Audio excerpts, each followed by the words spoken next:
সাতক্ষীরার এমপি সাহেব দেখলেন না, বয়স হয়ে গেছে ৭৫, এরপরেও তরুণী নিয়ে হোটেল চলে গেছে। এখন বলতেছে আমার বউ। ভালো কথা, বউ নিয়ে হোটেলে কেন? বউ থাকবে ঘরে। বিয়ে করছেন, ভালো কথা, বিয়ে নিয়ে কারো কোনো আপত্তি নাই, কিন্তু আপনার যে কার্যক্রম, চাল চলন, ওঠা বসা, চলাফেরা দেখে পুরো জাতি হতাশ হয়ে গেছে। বাংলাদেশ জামাত ইসলামকে ধন্যবাদ যে তাকে দল থেকে বহিষ্কার করেছেন। বাংলাদেশের ইতিহাসে এই প্রথম কোন এমপি যদি এই কাজ করত, বিগত বছরে অনেক এমপির ভিডিও ভাইরাল হয়ে গেছে, কোন দল ওই এমপি থাকা অবস্থায় বহিষ্কার করার সাহস পায় না, কিন্তু বাংলাদেশ জামাত ইসলাম, আমিরে জামাত বলেন, অন্যায় আর জামাত ইসলাম একসাথে চলতে পারে না। যে অন্যায় করবে, অপরাধ করবে, সে এমপি হোক, মন্ত্রী হোক, আর জামাতের আমির হোক, তারও ছাড় হবে না। কথা বলেন ঠিক কিনা? এই গাজী নজরুল ইসলামকে দল থেকে বহিষ্কার করা হয়েছে। সোশ্যাল মিডিয়ার মাধ্যমে আমরা খবর পেলাম, এই লোক নিজে বলছেন যে আমি জাসদ করি, আওয়ামী লীগ করি, এরপরে আমি জামাত ইসলাম শুরু করছি। কথা বোঝেন নাই? তো এই জন্য এই সমস্ত মানুষদের দ্বারা এই ঘটনাগুলো পুরো জাতি লজ্জিত। এই বৃদ্ধ বয়সে কিভাবে সম্ভব? 18 বছর 16 বছরের তরুণী নিয়ে গেছেন। বিয়ে করলে বউ থাকবে ঘরে। আরে বিয়ে করলে এমপি হয়, অন্তত 500 মানুষকে দাওয়াত দেন, 1000 মানুষকে দাওয়াত দেন যে আমি বিয়ে করলাম, পুরো জাতি জানুক। কথা বলেন ঠিক কিনা? বিয়ে তো দোষের কিছু না। এখন বলতেছে আমাকে জিম্মি করা হয়েছে, টাকা চাইছে, নানান কথা বলে নিজেকে বাঁচানোর চেষ্টা করতেছে। কিন্তু আজকে পুরো সমাজ আপনাদের এই ঘটনাগুলোর দ্বারা পুরো জাতির কাছে আমরা লজ্জিত হয়ে যাই। মানুষ ফোন দিয়ে বলে, হুজুর কি করলো এটা? আমরা কি বলবো? আজকে যেই করতেছে দেখেন, অনেকেরই ভিডিও ফুটেজ ভাইরাল হয়ে যায়। এই জন্য সতর্ক থাকতে হবে।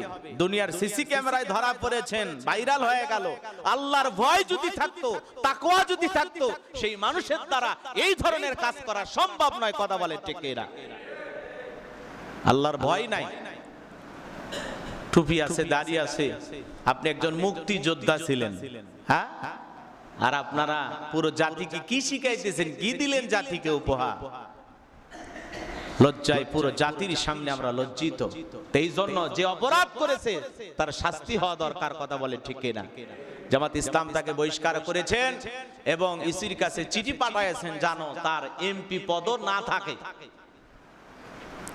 এই জন্য ইসলামী আন্দোলনের এই সাহসী পদক্ষেপকে আমরা ধন্যবাদ জানাই। যিনি অপরাধ করুক না কেন, সে এমপি হোক আর যত বড় ক্ষমতাধর হোক না কেন, তার শাস্তি হওয়া দরকার। বিয়ে করলে আপনাকে কেউ কিছুই বলবে না। আর যে জামানা আসছে, বিয়ে করলে অন্তত কাবিন যে করছেন তার একটা ছবি তুলে মোবাইলে রাখবেন, যেটা আমার হালাল স্ত্রী। কি কথা কর নাকি আপনার? একটা ছবি তুলে মোবাইলে রেখে দেবেন, সাথে সাথে যেন প্রমাণ দিতে পারেন, জাতি যেন আপনাকে নিয়ে মিথ্যা কোনো অপবাদ না দিতে পারে, মিথ্যা কোনো তথ্য না ছড়াইতে পারে। আপনি সাথে সাথে বলে দেবেন যেটা আমার হালাল স্ত্রী, যে বিয়ে করছে। বিয়ে করতে বাধা নাই। যেই কবির বই আপনারা পড়েন, সাহিত্যিক হুমায়ুন আহমেদ, তিনিও তো বিয়ে করছেন শাওন সাহেবকে। শাওন ছোট্ট একটা মহিলা ছিল না? কথা কর না? সে সময় বয়স কত ছিল? 13-14 বছর। কতই বয়স হবে? সাহিত্যিক হুমায়ুন আহমেদের বই পড়তেছেন, উনিও ছোট মেয়েকে বিবাহ করছে। তো ছোট মেয়েকে বিবাহ করা খারাপের কিছু না। আপনার স্ত্রী প্রয়োজন, আপনি বিবাহ করবেন, কিন্তু যা শুরু হয়েছে এটাকে জাতির মানুষ আর বিবাহ নিতে পারে নাই। কথা বলে ঠিক না? যেটা বাঁচার জন্য বলতেছে। আল্লাহ যেন ওই সমস্ত মানুষদের হাত থেকে এই পুরো জাতিকে হেফাজত করেন। জোরে বলেন আমিন। আপনাদের কাছ থেকে মানুষ শিখবে, কিন্তু আপনাদের চরিত্র যদি এত নিকৃষ্ট হয়, আপনারা পুরো জাতিকে কোনো কিছু আর উপহার দিতে পারবেন না। কথা বলেন ঠিক না? এখন ফাঁসানো হোক আর পাতানো হোক আর যাই হোক, যা করবেন ভাবিয়া চিন্তা করা লাগবে। কথায় আছে, ভাবিয়া করিও কাজ, করিও ভাবিও না। পুরো জাতির সামনে নাকানে চুবানি খাবেন আর নিজেকে বাঁচানোর জন্য বলবেন আমার দ্বিতীয় স্ত্রী। এটা আপনার আগেই বলা উচিত ছিল। বিবাহ করেছেন বলে দেন আমার 2টা বউ 3টা বউ, পুরো জাতি জানুক, সমস্যা কি? একাধিক বিবাহ করা আল্লাহ রাব্বুল আলামিন জায়েজ করে দিয়েছেন, এখানে বাধা দেওয়ার কেউ নাই। আল্লাহ বিয়ের কথা শুরু করেছেন 2 দিয়া, তে 2টা বিয়ে করো, 3টা বিয়ে করো, 4টা করো, যদি সংখ্যা করো। এরকম যদি ভিতরে হয় যে তুমি আদল ইনসাফ প্রতিষ্ঠিত করতে পারবে না, সমতা বজায় রাখতে পারবে না, সকল স্ত্রীর হক সঠিকভাবে আদায় করতে পারবে না, তাহলে একটার নিয়েই থাকো।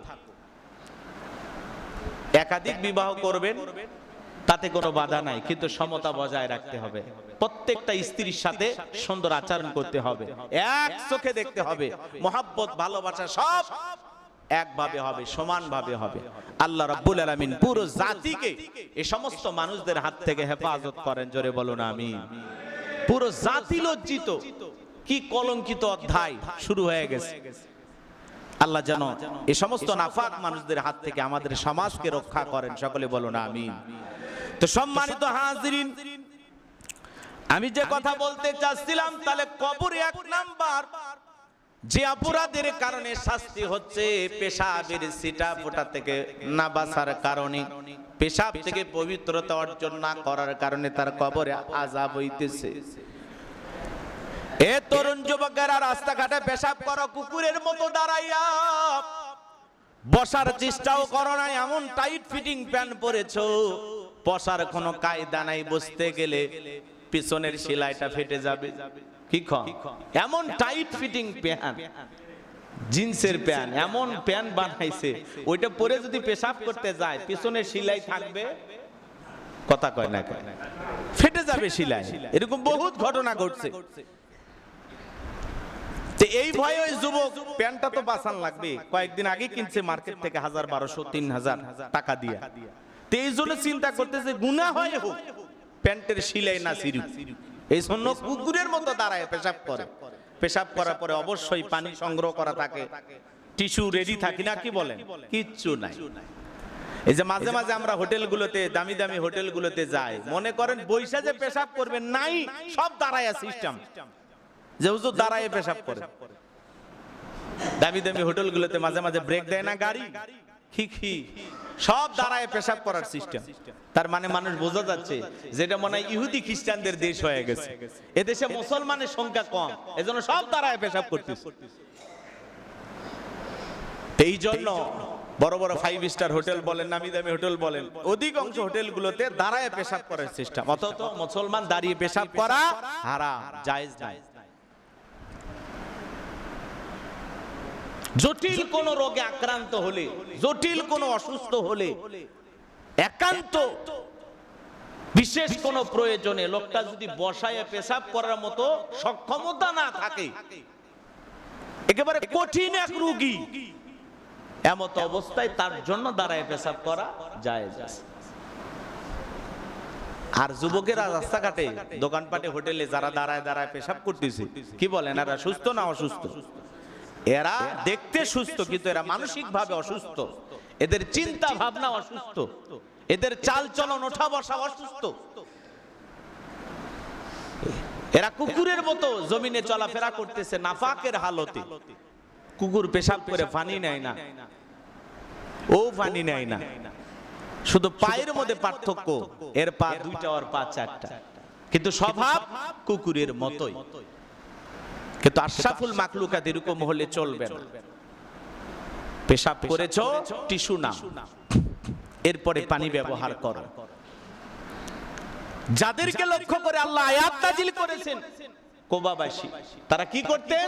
পেশাব করে কুলুপ নিতেন, এরপরে পানি ব্যবহার করতেন।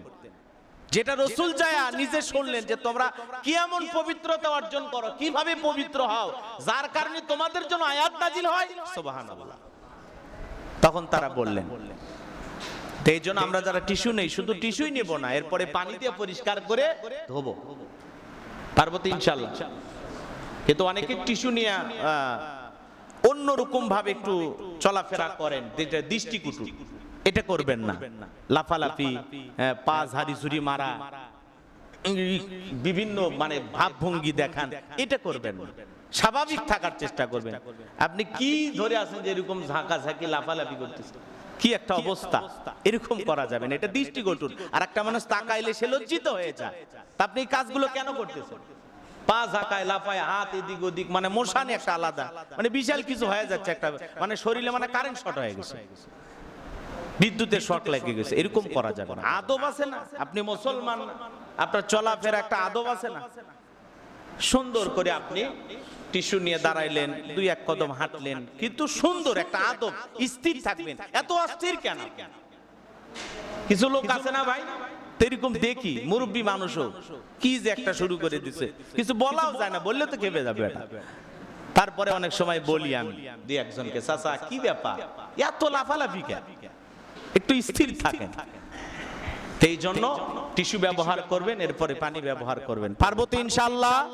আচ্ছা, এরপরে নবীজি বলেন 2 নাম্বার আযাব হওয়ার কারণ, যেই ব্যক্তির কবরে 2 নাম্বার ব্যক্তি যার কবরে আযাব হইতেছে, রাসূল বলেন এই ব্যক্তি দুনিয়াতে সকলখুরি করত।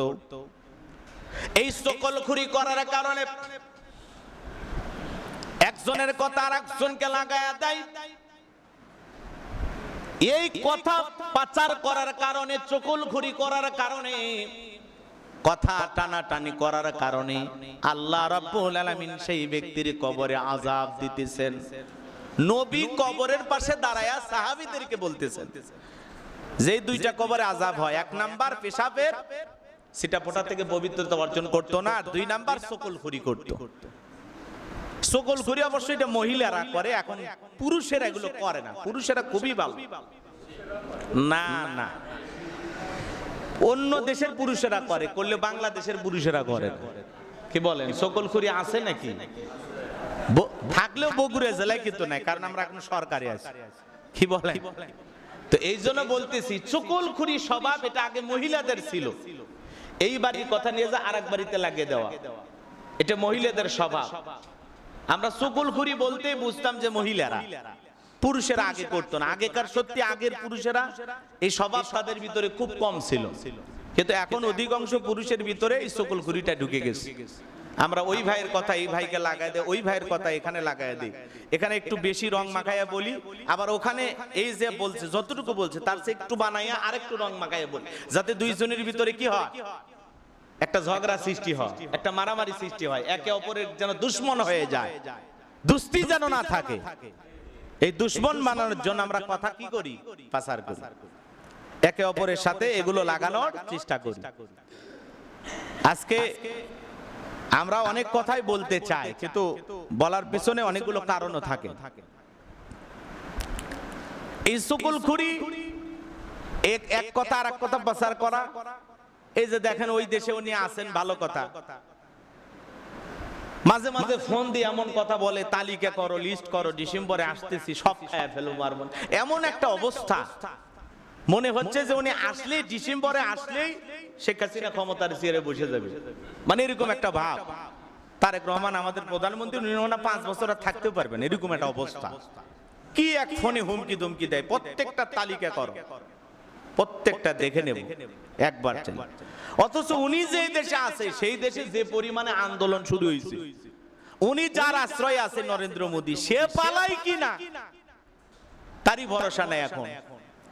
আর সে যদি পালিয়ে যায় তাকে কে দেখে রাখবে?